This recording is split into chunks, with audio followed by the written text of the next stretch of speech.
प्रगटीकरण या पुस्तकातून वाचन घेऊया. प्रकटीकरण अध्याय 7 वचन 13, 14 आणि 15. इथं संत योहान, इव्हॅन्जेलिस्ट संत योहान यांना स्वर्गाचं दर्शन होतं आणि त्यांना ऍक्च्युली स्वर्गात घेतलं जातं आणि स्वर्गातील लोकांशी ते संभाषण करत आहेत. त्याचा हा एक भाग आहे. तेव्हा वडील मंडळीपैकी एकाने मला म्हटले, शुभ्र जघे परिधान केलेले हे कोण आहेत आणि कुठून आले? मी त्याला म्हटले, प्रभू, हे तुला ठाऊक आहे. तो मला म्हणाला, मोठ्या संकटातून येतात ते हे आहेत. त्यांनी आपले जघे कोकराच्या रक्तात धुवून शुभ्र केले आहेत. ह्यामुळे ते देवाच्या राजासनासमोर आहेत. ते अहोरात्र त्याच्या मंदिरात त्याची सेवा करीतात आणि राजासनावर बसलेला त्याच्यावर आपला मंडप विस्तृत करील आणि राजासनावर बसलेला त्यांच्यावर आपला मंडप विस्तृत करील. हे स्वर्गातील संतांविषयी म्हटलेलं आहे. त्यांनी आपले जगे कोकराच्या रक्ताने शुद्ध केले आहेत. ते आता पवित्र आहेत. ते अहोरात्र येशूची सेवा करतात, त्याच्या जवळ आहेत. आणि आता मला समजलं की राजासनावर बसलेला त्यांच्यावर आपला मंडप विस्तृत करेल. म्हणजे जो देव आहे, स्वर्गीय येशू आहे, तो ह्या संतांच्या मदतीने आपलं राज्य प्रस्थापित करेल. संतांद्वारे त्याचं राज्य सगळ्याकडे घेऊन जाईल. आणि एक्झॅक्टली तेच होत आहे. संतांमुळे येशूचं राज्य हे मोठं होत आहे. आपल्याला वाटतं, मला देवाने कृपा दिली आहे, मी देवाकडे डायरेक्ट प्रार्थना करू शकतो. त्या बायबलमध्ये पण म्हटलेलं आहे की आमचे बाबा प्रार्थना म्हणा. आपण देवाकडे डायरेक्ट जाऊ शकतो. प्रोटेस्टंट लोकांना तर हे वाटतं, म्हणजे त्यांना वाटतं मी आणि माझं देव काय माझं सेपरेट कनेक्शन आहे, मला मध्ये कोणीच नको. तसं नसतं. देव जो स्वर्गीय येशू, स्वर्गीय पिता पवित्र, आपण इतके पवित्र आहेत आणि आपण इतके अपवित्र आहोत की आपल्याला त्यांच्या समोर जाता येत नाही. आणि आपल्यासाठी आपल्या प्रार्थना घेऊन जाणारे ते आपले देवदूत, ते आपले रक्षण करते देवदूत, ज्यांच्या आपलं डिव्होशन आहे, प्रार्थना ज्यांची करतो, ते संतगण जे येशूच्या अतिशय जवळ आहेत, ते आपल्या प्रार्थना येशूपर्यंत पोहोचवतात. आपल्या प्रार्थनेचं उत्तर त्यांच्याद्वारे आपल्याला मिळत असतं. हे बायबल म्हणतं. कॅरिझमॅटिक, विशेष करून ज्यांना पवित्र आत्म्याचं ज्ञान आहे, कोणी असं विचार करू नको मी माझ्या देवाबरोबर माझं डायरेक्ट कनेक्शन आहे. तसं नाही.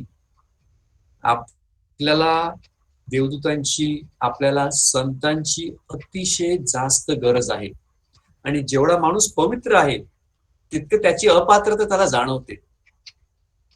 जेवढा माणूस पवित्र आहे त्याची अपात्रता त्याला जाणवते.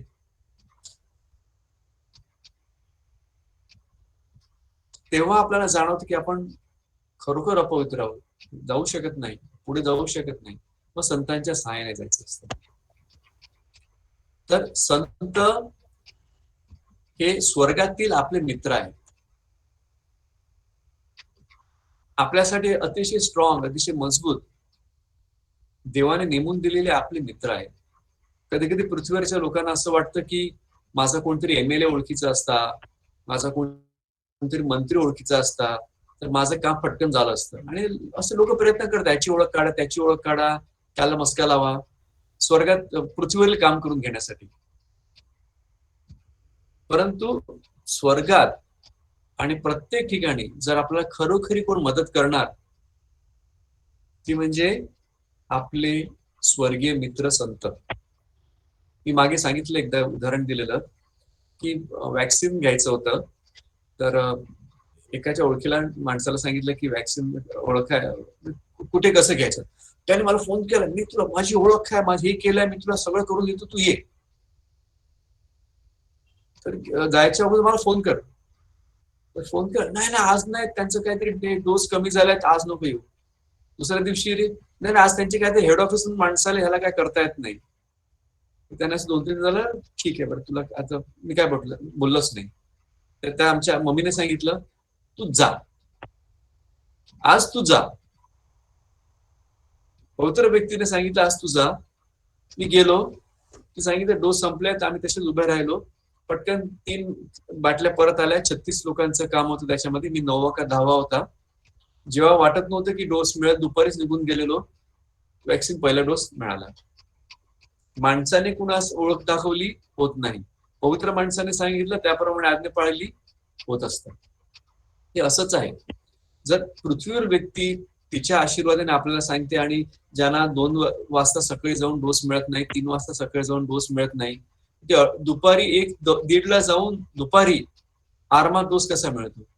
तर जे आता हे जर पृथ्वीवरच्या पवित्र जनाकडून असं होत असतं, तर स्वर्गातील पवित्र जन जे खरोखर पवित्र आहेत, त्यांचं आता एकही पाप उरलं नाही, ते जेव्हा आपल्यासाठी मदत करण्यासाठी तयार होतात, आपली प्रॉब्लेम सॉल्व्ह करण्यास तयार होतात, तर आपले मोठ्यात मोठे सगळे प्रॉब्लेम ऑटोमॅटिकली सॉल्व्ह होत असतात. कारण ते देवाने दिलेले आपले मित्र आहेत, आणि ते देखील आपल्याला देवाकडे घेऊन जात असतात. आता प्रोटेस्टंट म्हणतात की हे संतांची काय पूजा करतात, देवाचीच पूजा करायची. हे पवित्र मरीची काय पूजा करतात, हे आयडॉल वर्शिप करतात, म्हणजे मूर्ती पूजा करतात. तर याविषयी चर्च काय म्हणतात. चर्च आपल्याला 3 प्रकारची आराधनाविषयी आपल्याला सांगत असतं. जी आपण श्रद्धा किंवा जी आपण डिवोशन, जी आपण प्रार्थना ही संतांकडे करतो, त्याला चर्च म्हणतं दुलिया. ते लॅटिन शब्द आहे DULIA, म्हणजे संतांकडे आपण जी विनंती करतो, प्रार्थना करतो. आता आपण अनेक वेळा ब्रदर डॉमिनिकना सांगतो माझ्यासाठी प्रार्थना करा, पप्पांना सांगतो माझ्यासाठी प्रार्थना करा, प्रेयर संपल्यानंतर एकमेकांना सांगतो माझ्यासाठी प्रार्थना करा. अनेक जण फादर बेनीना फोन करून लाईन लावून सांगत असतात माझ्यासाठी प्रार्थना करा. तर जर पृथ्वीवरची लोक एकमेकांना प्रार्थना करण्यासाठी सांगू शकतात आणि ती प्रार्थना ऐकली जाते, तर स्वर्गात जे पवित्र संत आहेत त्यांच्याकडे प्रार्थना मागणं आणि त्यांची विनंती घेणं योग्य आहे. हे शास्त्र आहे. याकोबच्या पत्रात तशाच प्रकारे लिहिलेलं आहे, पवित्र जनाकडे जा, त्याची प्रार्थना घे आणि तू बरा होईल.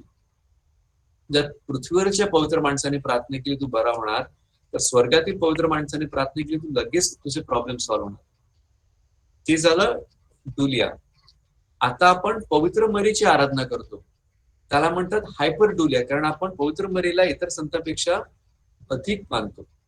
हे सत्य आहे, आणि त्याला म्हणतात हायपर डुलिया.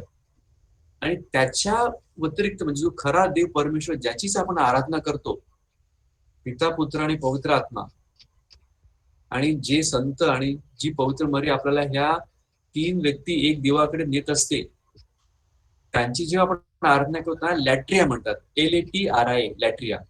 ही चर्चने व्यवस्थितरित्या आपल्याला सांगितलं आहे. आपल्याला देवाची आराधना करायची आहे, आपल्याला पवित्र मरीची मध्यस्थी करायची आहे, संतांची मध्यस्थी घ्यायची आहे. मग त्यांच्या पुतळ्यासमोर नमन करणं, त्यांच्या पिक्चरला डोकं लावणं, सगळं योग्य आहे, सगळं योग्य आहे. त्याचे काही मूर्तीपूजा नाही. पण एवढंच सांगायचं की फक्त त्यांच्या मूर्तीला नमन करून आपले प्रॉब्लेम सॉल्व्ह होणार नाही, फक्त त्यांच्या पिक्चर आपल्या डोळ्यासमोर ठेवून सॉल्व्ह होणार नाही. तर त्यांनी जे आपल्याला सांगितलं आहे, त्यांनी जे स्वतः जीवन कसं जगलं आहे, ते करणं महत्वाचं आहे. आता 5 स्टेप सांगितले आहेत की आपण संतांच्या जवळ कसं जाऊ शकतो, त्यांचे डिवोशन कसं वाढवू शकतो. एक म्हणजे जे संत आहेत त्यांच्याविषयी त्यांचं जीवन चरित्र वाचा, त्यांचा अभ्यास करा. आता एक मराठीमध्ये चांगलं पुस्तक आहे संत सहवास, की त्या सगळ्या संतांची जवळ छोटी माहिती दिलेली आहे. उत्तम आहे, ते तर नक्कीच वाचा. परंतु जे संत तुम्हाला अधिक आवडतात, ज्यांच्याविषयी तुमच्या मनात अधिक आदर आहे, जे तुम्हाला अधिक त्यांच्याविषयी जाणायचं आहे, त्यांची पुस्तकं वाचा.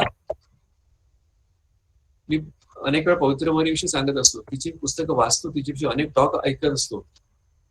माझा स्वतःचा आवडता संत म्हणजे संत योसेफ, मरीचे पती, येशूचे वडील संत योसेफ. मग मला संत योसेफ आवडतात. का आवडतात? कारण मी एक कुटुंबातील व्यक्ती आहे. मला माझं पत्नी आणि मुलं आहेत. ते कुटुंब चालवायचं आहे. मला चालवता येत नाही. मला माहिती मला चालवता येत नाही. कुठला असं संत होता ज्याने त्याचं कुटुंब अतिशय चांगलं चालवलं? संत योसेफ. त्याची मध्यस्थी घ्या. मग त्याच्यासाठी काय करतो? एक पुस्तक आहे त्यांचं, सेंट जोसेफ पण पुस्तक आहे. ते पुस्तक आवडीने वाचत असतो, चालू आहे. दुसरं एक पुस्तक आहे त्यांचं, कॉन्सिक्रेशन टू सेंट जोसेफ,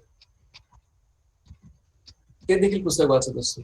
त्यांच्यात जे काही लिहिले आहे ते आवडीने वाचणं आणि त्याचा अभ्यास करणं आणि आपल्या जीवनात उतरवणं हे फार महत्वाचं आहे. आता मी कुठे पॉलिनमध्ये वगैरे गेलो तर संत जोसेफची प्रेयर कार्ड वगैरे आणत असतो, पवित्र मरीची प्रेयर कार्ड आणत असतो. माझ्या रूम मध्ये संत जोसेफ होली फॅमिलीचं एक प्रेयर कार्ड लावले, रूम मध्ये लावलेलं आहे. म्हटलं स्कॅमर तिकडे जाऊन घेऊ शकतो. पवित्र मरिया अवर लेडी ऑफ गाडोलुपे, तिचं फोटो लावला, फ्रेम करून लावलेला आहे मी. आणि विशेष करून ज्या दिवशी तुमचा जन्म झालेला आहे त्या दिवसाचा जो संत आहे तो खास करून तुमच्यासाठी आहे.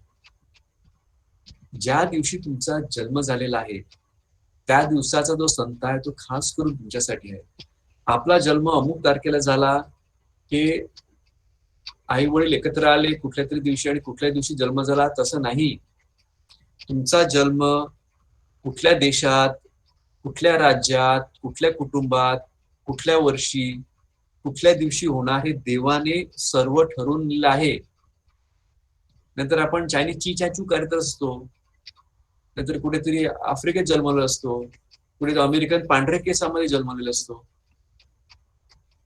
पण आपण या कुटुंबात, या आई वडिलांच्या पोटी, या देशात, या राज्यात जन्मलात हे देवाने नेमून दिलेलं आहे. म्हणून ज्या दिवशी तुमचा जन्म झालेला आहे तो दिवस, त्या दिवसाचे जे संत आहेत त्यांची विशेष आराधना करा, त्यांची विशेष त्यांच्याशी डिवोशन ठेवा.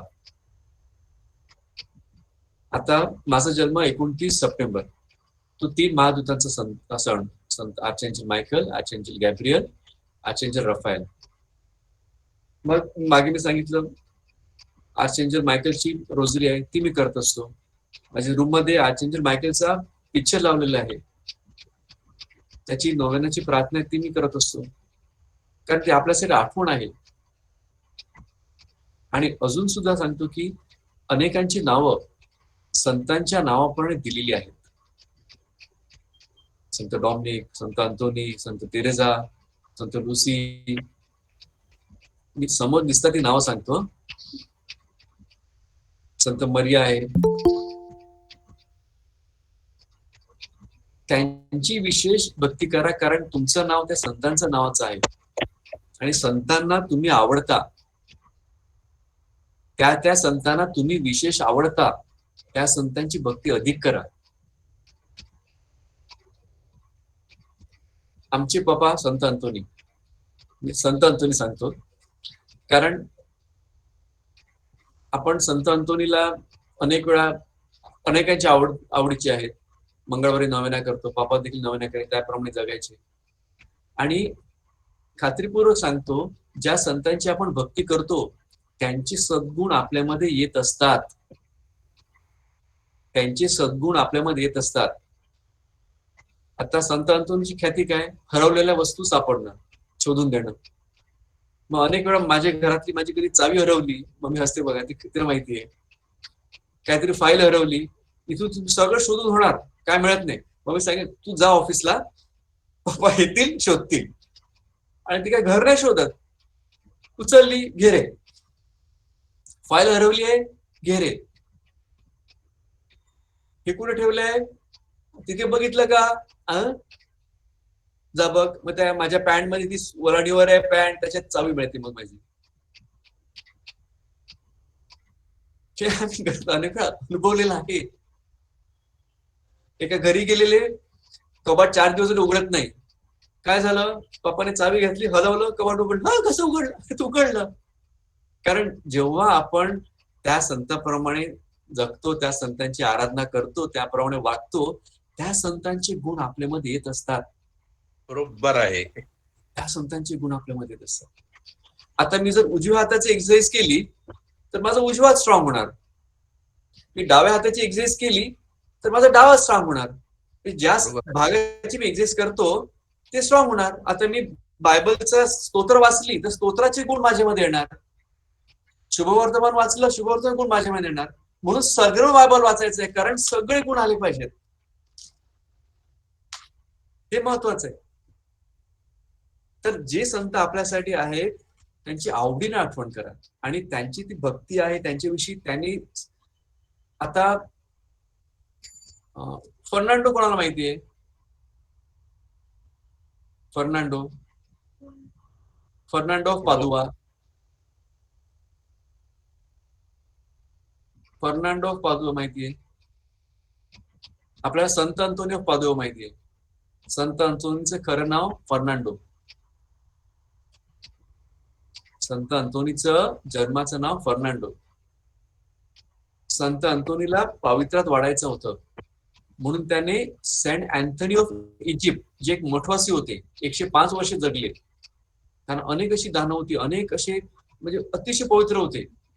त्यांना ते आजूबाजूला असले की भूत पाय तशी दूर पळायची, असे संत अंतोनी इजिप्त होते. म्हणून फर्नांडोने आपलं नाव सोडलं, त्या संताचं नाव घेतलं आणि त्याप्रमाणे जगण्यासाठी सुरुवात केली. ते संत अंतोनी ऑफ पादुआ.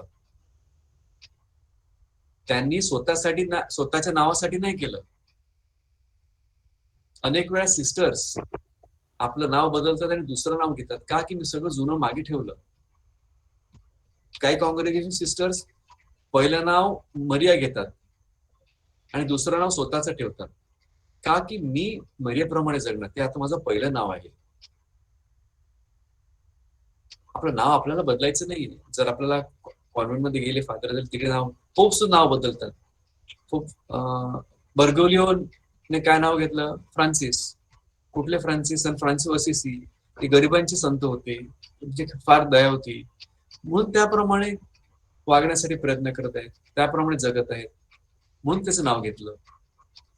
तर ज्या ज्या संतांची आपल्याला भक्ती आवडते, आपल्याला डिवोशन आहे, बाळ येशूचं डिवोशन आहे, पवित्र मरीचं डिवोशन आहे, संत जोसेफचं डिवोशन आहे, संत डॉमिनिकचं आहे, संत अंतोनीचं, जे आहे त्या संतांची जितकी माहिती मिळेल चांगल्या सोर्स मधून ती घ्या. मराठीमध्ये पुस्तक कमी आहेत, इंग्लिशमध्ये भरपूर पुस्तक आहेत, भरपूर पुस्तक आहेत. ती पुस्तकं मिळवा आणि त्याविषयी त्या संत, तो साधा व्यक्ती होता, जन्मल्याबरोबर त्यांच्या डोक्यावर असं काय हॅलो नव्हतं, असं संत नव्हते ते. साधे माणूस पवित्रात वाढत वाढत गेले, पडत गेले, वाढत गेले, पडत गेले आणि संत झाले. ते वाचून घ्या, ते जाणून घ्या. दुसरं, संतांची मदत कशी घ्यायची? तर आपला जीवनात आपला जो कमकुवतपणा आहे तो ओळखायचा, आणि जे संत ज्यांना पण असा कमकुवतपणा होता त्यांची मदत घ्यायची, कारण त्यांना माहितीये असा कमकुवतपणा असल्यावर काय परिस्थिती होते. फॉर एक्झाम्पल, आपला जर विश्वास पटत नाही देवावर ना, तर संत थोमसला सांगायचं. त्याचा पण त्यावेळेला अनेक वेळा विश्वास पटला नाही, त्याला हातात बोट वगैरे घालायची होती. पण त्याच्यानंतर एकदा त्याने जो विश्वास ठेवला त्याने परत सोडला नाही. काही कारणाने घाई बोलायची सवय, बोलतात बस, विचार नाही करत बोलतात. तसं बायबलमध्ये एक संत होता, संत पेत्र. बोलतो,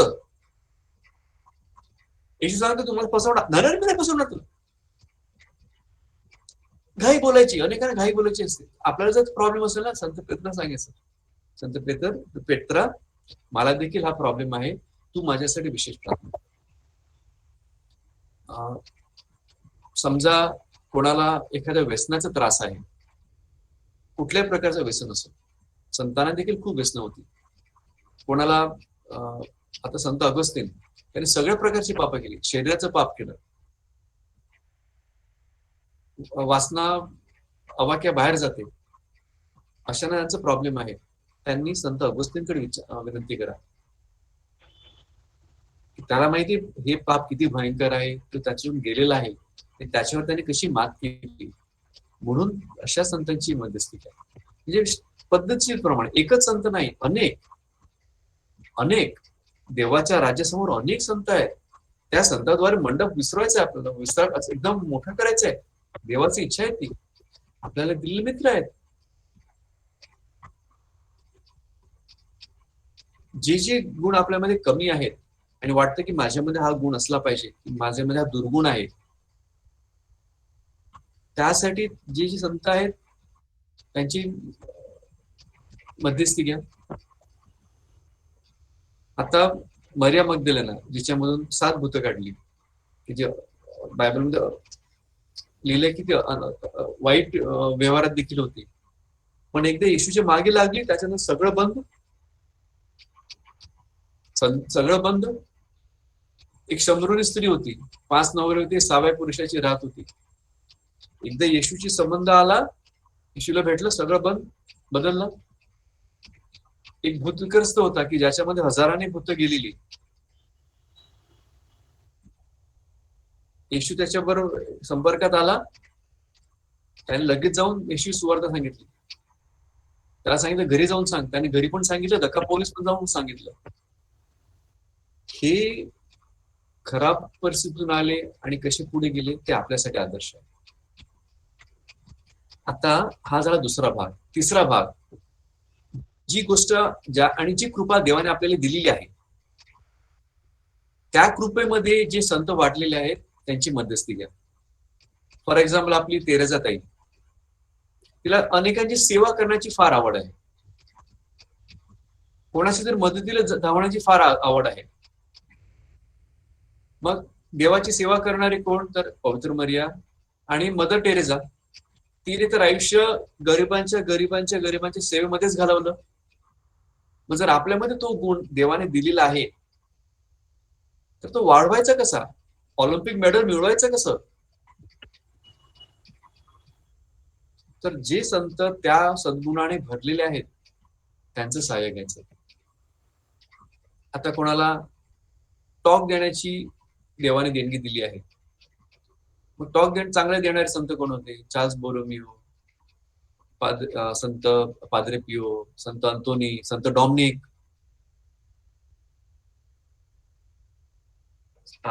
अशा संतांची मदत घ्यायची. संत अमुक अमुक, तुला देवाने ही कृपा दिलेली, मला देखील देवाने ती छोटी कृपा दिली आहे, त्या कृपेचं भांड तू भर. आणि तो संत, ती संत आपल्यासाठी प्रयत्न करणार, आपल्यासाठी खात्रीपूर्वक मेहनत घेणार आणि आपल्याला त्या गुणामध्ये वाढवणार. कारण त्यांच्याकडे तो गुण आहे, त्यांच्याकडे तो गुण आहे, ते गुण आपल्याला देत राहणार. म्हणून अनेक संतांचं सहाय्य घ्यायचं.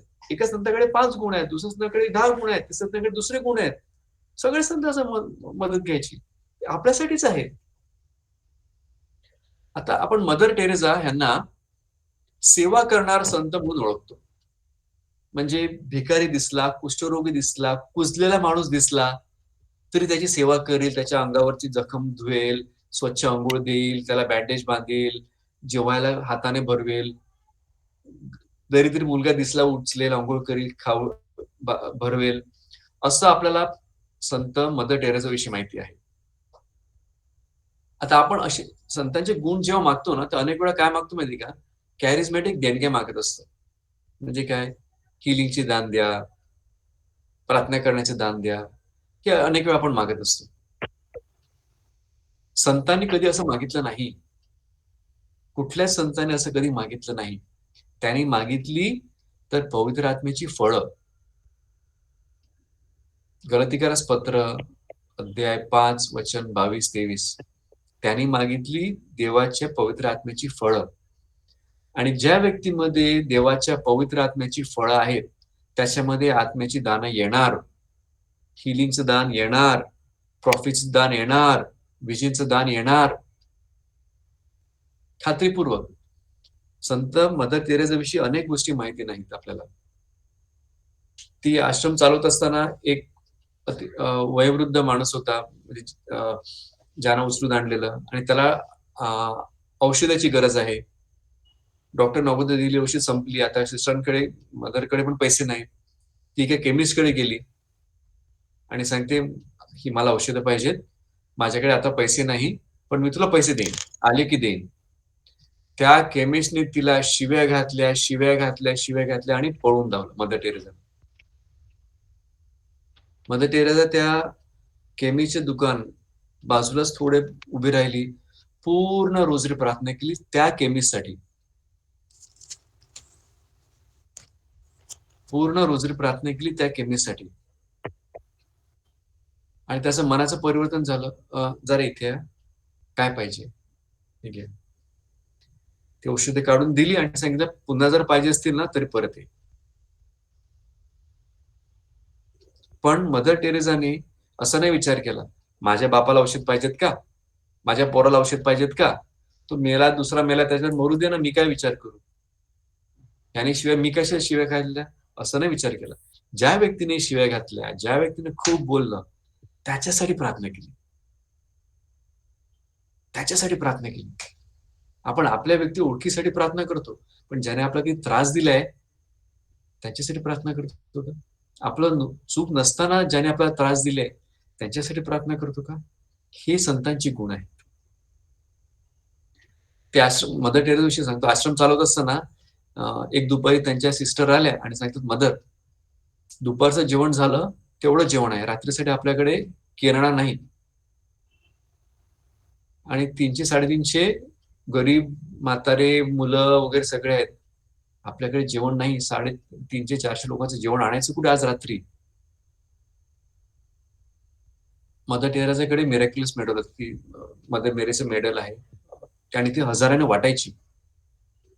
तिने मेडल घेतलं, आलतारासमोर पवित्र मरीकडे ठेवलं, आई माऊली, आता ह्यांना जेवण द्यायची जबाबदारी तुझी. थोड्या वेळानंतर आश्रमाच्या बाहेर टेम्पो उभा राहिला, पूर्ण किराणाने भरलेला. डाळ, साखर, तांदूळ, गहू, चहा पावडर, आणि ते अनेक आठवडे, अनेक महिने त्याने त्या राशन झालं. आणि मग त्यांची हळूहळू खूप झालं की अनेक मग डोनेशन वगैरे यायला लागले. पण मदरांनी अशी पण परिस्थिती दिली की आज दुपारी काय खाऊ, आज रात्री माझ्या ज्या हाताच्या खाली जी लोक आहेत त्यांना मी काय घालू खायला, अशी परिस्थिती केली आलेली. त्यात देखील विश्वास न ठेवता, हारता देवाकडे विश्वास ठेवला. नंतर हळूहळू त्या खूप पॉप्युलर झाल्या आणि त्यांना रशियामध्ये बोलवलं. आणि रशियामध्ये त्यांना सांगितलं, आता तुम्ही एक मोठं भाषण द्या. पण तिकडे कम्युनिस्ट राज्य, लोकांना ऐकायचं होतं, पण कम्युनिस्टांनी काय केलेलं, ट्रान्सलेटर ठेवलेला. म्हणजे मदर टेरेसा इंग्लिशमध्ये बोलणार आणि तो माणूस रशियन मध्ये ट्रान्सलेट करणार. मदर टेरेसा येशूविषयी बोलते आणि हा ट्रान्सलेट करणारा कम्युनिस्ट केवढे चांगले त्याला स्वतःच काहीतरी बोलतो. मदर टेरेसा देवाविषयी बोलते, सेवेविषयी बोलते, हा वेगळंच काहीतरी बोलतो. ही अशी स्थिती होती. मदर टेरेसा थांबली, त्या माणसाकडे गेली जो ट्रान्सलेट करत होता. तू जर करेक्ट ट्रान्सलेशन केलं नाही तर बघ, एकदम कडक शब्दात. आणि त्याच्यानंतर तो सरळ व्यवस्थित बोलायला लागला, जी मदर बोलते तेच तो बोलायला लागला. तर नंतर तिच्या सिस्टर ज्या होत्या, मदर तुम्हाला रशियन येत नाही, तुम्हाला कसं समजलं हा चुकीचं बोलतो? मदर म्हणते, मला रशियन येत नाही, पवित्र आत्म्याला रशियन येते ना. मला रशियन येत नाही, पवित्र आत्म्याला रशियन येते. पवित्र आत्मा सांगतो जा आणि कर, त्याला झाड जरा थोडस, गरज लागते कधी कधी. मला रशियन येत नाही, पवित्र आत्म्याला रशियन येते. अशा प्रकारे ही सगळी गोष्टी, असे चमत्कार पवित्र संत मदर टेरेसा जीवनात झालेले आहेत. आता ती सेवा करत असताना तिच्याबरोबर अनेक सिस्टर असायच्या. एक दिवस एक सिस्टर आजारी झाली, सिस्टर मदरांनी त्यांना हॉस्पिटलला ठेवलं. मग सिस्टरांची सेवा करणार, इथे घरी येऊन आजारांची सेवा करणार. आणि एक रात्री जी सिस्टर आजारी होती ती मरण पावली. आणि रात्री कळलं की सिस्टर मदरना की सिस्टर म्हणजे मरण पावल्या. तर सकाळी त्या गेल्या, सिस्टरने सगळं बाकी डेथ सर्टिफिकेट वगैरे झालं. आणि मदर टेरेसांनी ते इतक्याशा छोट्या त्यांनी त्या मृत शरीराला, त्या जी सिस्टर त्यांची मरण पावलेली, तिला अक्षरशः उचलल्याबरोबर जी बाई स्त्री सिस्टर मेलेली होती, डोळे उघडले, ती जिवंत झाली. हॉस्पिटलमध्ये डॉक्टरने सांगितले सर्टिफिकेट देऊन झाले, घेऊन जा. हे सत्य आहे. ज्या सिस्टर तिकडे उभ्या होत्या त्यांनी अनेकांना सांगितले असं झालेलं आहे. आणि ही घटना, हेच मी जी सांगत आहे, फादर बेनीने त्यांच्या टॉकमध्ये देखील सांगितलं, की त्यांनी स्वतःने सांगितलं की जी व्यक्ती तिकडे उभी होती तिने मला सांगितलं, त्या व्यक्तीने, त्या सिस्टरनी, की माझ्या समोर हे झालेलं आहे.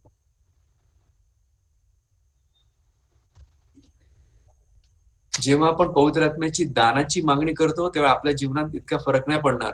पण पवित्र आत्म्याची फळं मागतो, जी मदर टेरेसाने मागितली, नम्रता मागितली, सेवाकार्य मागितलं, तेव्हा हे सगळ्या गोष्टी आपोआप होत असतात. त्यांचं अजून एक खूप विजन दिसणं म्हणजे, मी त्यांच्या आश्रमात गेलेलो, तिकडे मदर टेरेसाला जी विजन दिसली त्यांची पेंटिंग्स पण बनवली आहेत. मी त्यांच्या टूब, अशी छानपैकी टूब बनवली आहे. तिकडे मी सकाळी ऑफिस, म्हणजे सकाळी एकदम गेलो, मी 7ला निघालो, म्हणजे ऑफिसचं काम कलकत्ताला गेलो तेव्हा 1 तासभर राहिलो तिकडे, गुडघे टेकून पूर्ण रोजरी केली. आणि त्यांचा रूम बघितला, छोटासा रूम, एक जुनं कॉटनचं चादर लावलेल्या बेडवर, पत्र्याचा टेबल आणि तेवढी पत्र्याची खुर्ची, तेवढंच त्यांचं, बाकी काय नाही. त्याचं जीवनचरित्र एक्सप्लेन केलेलं आहे, ते मी बघितले. 1.5 तास 2 तास काढले तिकडे मी. आणि परत बाहेर येत होतो तर गेटवर त्यांची सिस्टर होती एक.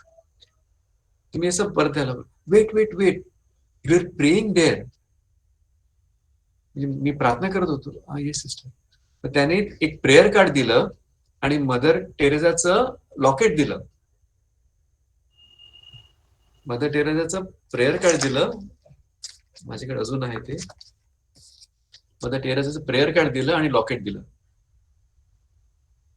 तर आता प्रेयर कार्ड माझ्याबरोबर ठेवतो, रोजच्या प्रार्थनेत पवित्र आत्म्याची फळाची मागणी करून त्याच पानावर ठेवलेला आहे.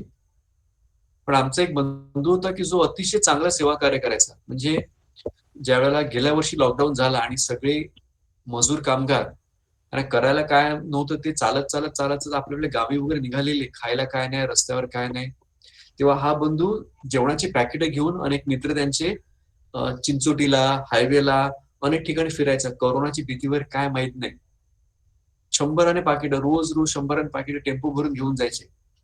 त्याला म्हटलं, बाबा हे लॉकेट तू मदर टेरेसा सारखं काम करतोय, हे तुझ्यासाठी आहे, तिची कृपा तुला येऊ, कारण तू हे काम करत आहे. त्याने ते घेतलं आणि तो त्याची सेवा कार्य चालूच आहे.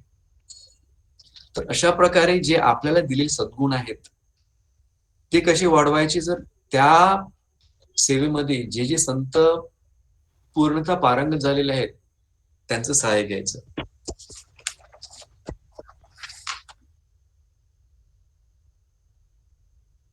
चौथा स्टेप आहे, भाग आहे, की जर शक्य झालं तर ज्या ते संत जिकडे जिकडे गेले, जिकडे त्यांचं श्राईन आहे, तीर्थस्थान आहे, तिकडे जावं. तिकडे आवडीने जा, ती कृपेची जागा आहे. जी जी संतांची तीर्थस्थान आहेत ती कृपेची जागा आहे, ही खरी गोष्ट आहे. आणि जेव्हा आपण अशा ठिकाणी जातो, मनपूर्वक लावून त्या संतांशी डिवोशन करून, की मी तू तिकडे जिवंत आहे आणि मी तुझ्याशी बोलतो, अशा प्रकारे जितका वेळ, अर्धा दिवस असो, 2 तास असो, जेवढे घालवायचे तेवढे आनंदाने, आदराने घालावं. अनेक वेळा उदाहरण आहेत की संत अल्फोन्सची प्रार्थना करायची आणि मग चालत चालत जाऊन तिच्या खाचेवर गेले, तिकडे विनंती केली, ती विनंती झाली मान्य. हे सत्य आहे, कारण ती कृपेची जागा आहे. आपल्याला आता प्रत्येकाला लूट्सला नाही जाता येणार, का पाद्रे पिओला नाही भेटता येणार, का संत जोसेफ असेल म्हणून बेथलेमला नाही जाता येणार, समजलं. पण जेवढं शक्य होईल किंवा की नेक्स्ट टाइम माझ्याकडे पैसे आले की मी पुढे सिंगापूरला पिकनिकला नाही जाणार, पण अमुक ठिकाणी तीर्थस्थानाला नक्कीच जाणार. मी अनेक पटीने कृपा घेऊन येणार, अनेक पटीने कृपा घेऊन येणार.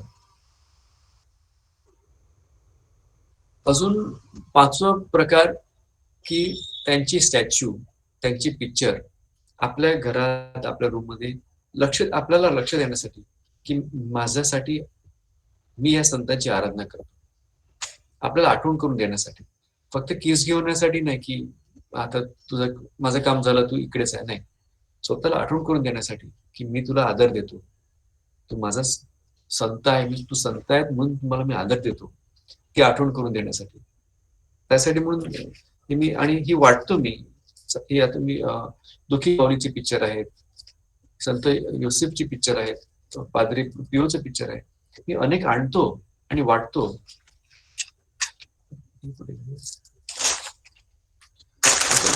मी म्हणतो आपण म्हणतो आपण बुधवारचा नोवेना करतो, सुकुर माऊलीचा नोवेना करतो.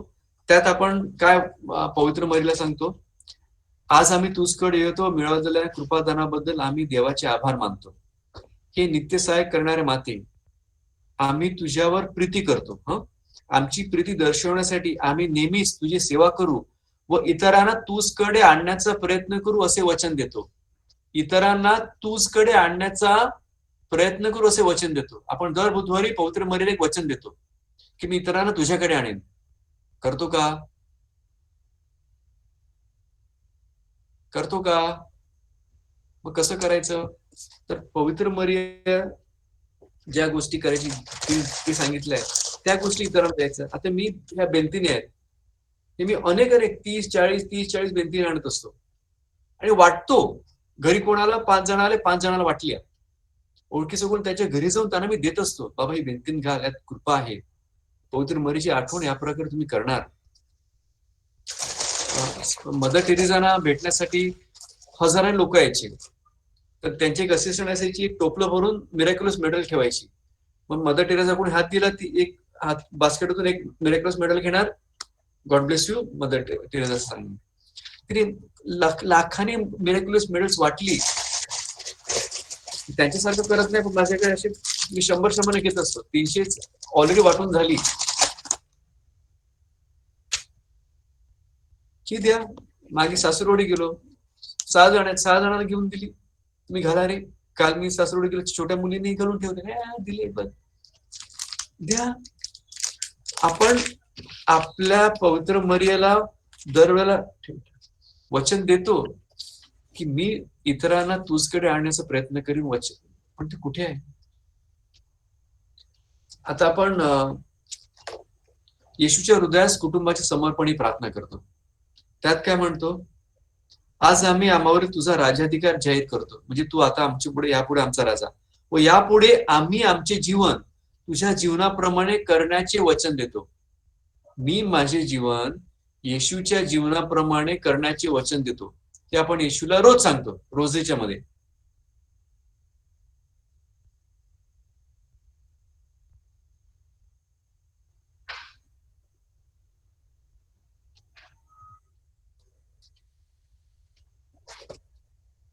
संतांची जी प्रार्थना आहे त्यामध्ये देखील अशाच आपण संतांना वचन देतो की तुम्हाला काहीतरी दिले दे. हा नोवेना आहे, 9 दिवसाचा, 27 दिवसाचा नोवेना आहे.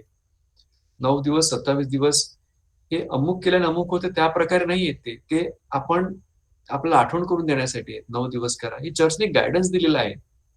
9 दिवस नाही करायचं, 20 दिवस करा ना. फादर बेने सांगतात, माझ्या कुमारी मर्या 33 वेळा बोला. 32 वेळा बोलली म्हणून कमी नाही, आणि 34 वेळा बोलली म्हणून जास्त नाही, अनेक वेळा बोला. फादर तेच सांगतात. एका सुनेने अनेक वेळा बोलली, त्यांची कृपा जास्त मिळाली.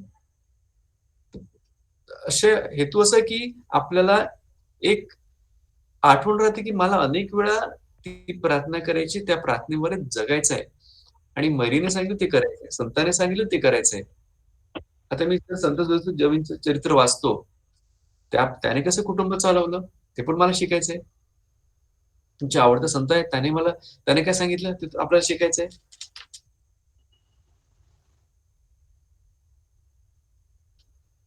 आता फक्त छापील प्रार्थना नाही. ज्या नवेनामध्ये किंवा फक्त छापील प्रार्थना वाचून नाही, तर मी त्या संतांच्या अधिक जवळ जाणार. त्या संतांचे गुण माझ्यामध्ये यावे म्हणून मी प्रयत्न करणार. हा हेतू असला पाहिजे. जेव्हा आपण कुठलाही नवेना करतो, संत ज्यूडचा करो, बाळ येशूचा करो, कुठलाही करो, त्या नवेनामध्ये दिलेली प्रार्थना तर आहेच आहे, ती तर करायची आहे. पण मी याप्रमाणे आता जगणार. बाळ येशू निरागस होतं, मी निरागस बाळ होऊन जगणार. हा हेतू असला पाहिजे आणि तेच डिवोशन आहे. खरं डिवोशन तेच आहे. संत म्हणजे काय एटीएम नाही. संत ज्यूड, मी 9 दिवस तुझ्याकडे आलो, टिंग टॉंग, आता तिकडून गिफ्ट मिळाली. मध्ये मेरी, मी तुझ्याकडे 9 दिवस आलो, टिंग टॉंग, आता काहीतरी स्लिप बाहेर आली. कार्ड घातलं, स्लिप बाहेर आली, कार्ड घातलं, स्लिप बाहेर आली. हे प्रकार नाहीये. आणि काही जण इंटरनेटवर किंवा व्हॉट्सअपवर सांगतात की अमुक प्रार्थना वाचा, 10 वेळा वाचली, 10 जणांना फॉरवर्ड करा, तुम्हाला आशीर्वाद मिळेल. जॉन, त्याने 10 जणांना पाठवली, त्याला नोकरी मिळाली. रॉबर्ट, त्याने पाठवली नाही, डिलीट केली, त्याचा ऍक्सिडेंट झाला. असं काही नसतं. असं काही नसतं. अशा अशा काहीतरी कोणा व्हॉट्सअप का मेसेज तिकडेच डिलीट करायचा. बरोबर आहे. फादर अगस्टिन वल्लोरन डिवाइन रिट्रीट सेंटरचे स्वतः म्हणतात, हे असं देवापासून नाही, हे असं सैतानापासून आहे. अमुक केल्याने अमुक होणार, अमुक नाही केलं तर नुकसान होणार, काही होत नाही. पाठवा, पाठवल्याने फायदा होईल. पण त्याच्यामध्ये असं लिहिलं, हे करा, ते करा, ते तर पाठवूच नका. एखादी प्रार्थना आपल्याला आवडली, पाठवा. संतांच्या दिवशी आपल्याला संतांचा कोणी फोटो पाठवला, इतरांना पाठवा. पण आदरयुक्त प्रार्थना आहे. तुम्ही त्या संताला त्याच्या घरी पाठवता, फोन मधून त्या संताला तुम्ही त्याच्या घरी पाठवता, हा विचार. विश करता, हा विचार. हालेलुया.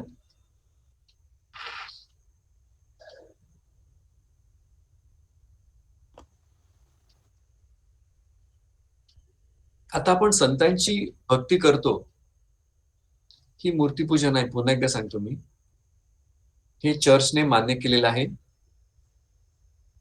देवाच्या राज्यात हे जिवंत आहेत. त्यांचं सहाय्य घेणं आपलं कर्तव्य आहे. कारण त्यांच्या सहाय्याविना आपण जर मी आणि माझा देव करण्याचा प्रयत्न केला, नाही जाणार पुढे तुम्ही. नाही जाणार पुढे तुम्ही. हे खात्रीपूर्वक सांगतो. जो व्यक्ती संतांची मदत घेणार, पवित्र मरीची मदत घेणार, त्यांचा एकच हेतू आहे, आपल्याला देवाकडे न्यायचं. ते राज्यामध्ये पांढरे झगे परिधान करणारे ते संत आहेत, ते जिवंत आहेत. त्यांचं सहाय्य घेऊया, त्यांची कृपा मागूया आणि त्याद्वारे आपण अधिकाधिक देवाच्या राज्याजवळ आणि येशूच्या जवळ जाऊया. कारण आपण त्यांच्या हातात सापडले, तर आपल्याला ते म्हणजे टाकून नाही देणार. आता समजा एक संत म्हणजे आपला मोठा भाऊ आहे, तर 3 वर्षाचा मुलगा आहे आणि त्याचा मोठा भाऊ आहे 12 वर्षाचा. तर त्या मोठ्या भावाने छोट्या मुलाचा हात पकडलेला आहे. तर तिकडे काहीतरी फुगे दिसले, काहीतरी दिसलं आणि काहीतरी असं काहीतरी चमकतं आहे, तर 3 वर्षाचा मुलगा तिकडे जाण्याचा प्रयत्न करणार. पण त्याचा दादा किंवा त्याची ताई त्याला सोडेल का?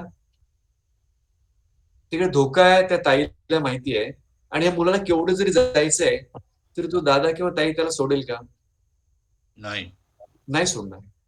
जेव्हा आपण संतांच्या जवळ जातो, त्यांच्या अधीन राहतो, तेव्हा ते संत आपल्याला पापापासून दूर कसे ठेवतात, तर ह्याद्वारे